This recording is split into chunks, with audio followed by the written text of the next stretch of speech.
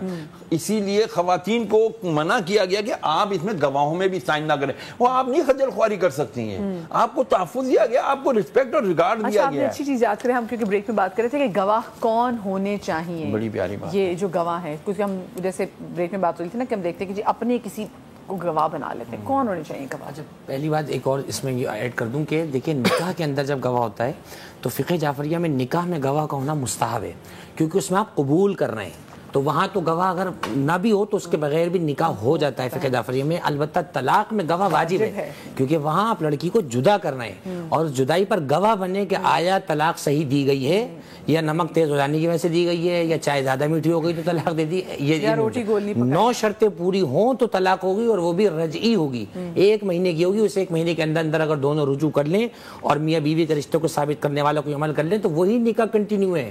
ان کو دوبارہ 20-25 ہزار روپے کسی مولانا کو نہیں دینے، آپ کو بچایا گیا ہے. جیسے ہی وہ 1 مہینہ ختم ہوا اب یہ طلاق سے باہر ہو گئی. اب یہ پوری عدت کرنے کے بعد دوبارہ پھر اس کے پاس کسی صورت میں آئے گی تو جا کے صورت آئے گی. گواہوں میں یاد رکھیے گا، گواہوں میں بھی ہم لوگ بڑی 2 نمبریاں کر رہے ہوتے ہیں. میں اچھا یہ لفظ اس لیے کہتا ہوں کیونکہ اس لفظ کو ذرا جلدی سمجھیں گے، میں اگر کچھ اور کہوں گا نہیں سمجھیں گے کون سی اردو کہہ رہے ہیں.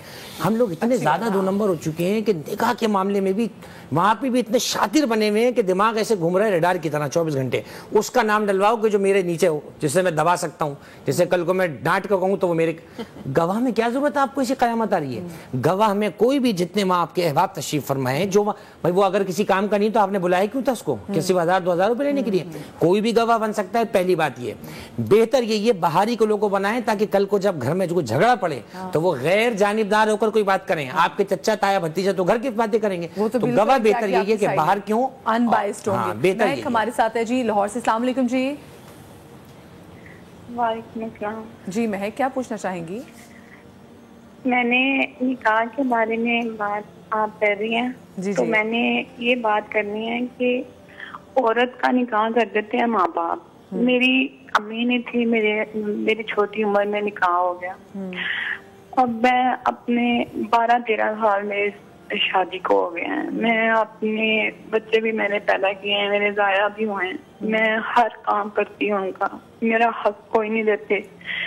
میں کپڑے جیسے ہوں میں ان کی عزت رکھتی ہوں، پر میری عزت کوئی نہیں ہے. میرے دیور میرے اوپر ہاتھ اٹھا سکتے ہیں، میرے سسرال والے میرے اوپر تہمتیں لگا سکتے ہیں، ہر کام کر سکتے ہیں. ماں باپ کو سوچنا چاہیے، اور والوں کو سوچنا چاہیے. اپنی بیٹیوں کو سکھ ملے تو ٹھیک، دوسری کی بیٹی کو دکھ ملے تو یہ ہمارا حق ہے، یہ ہم کر سکتے ہیں کیونکہ یہ ہمارے نکاح میں.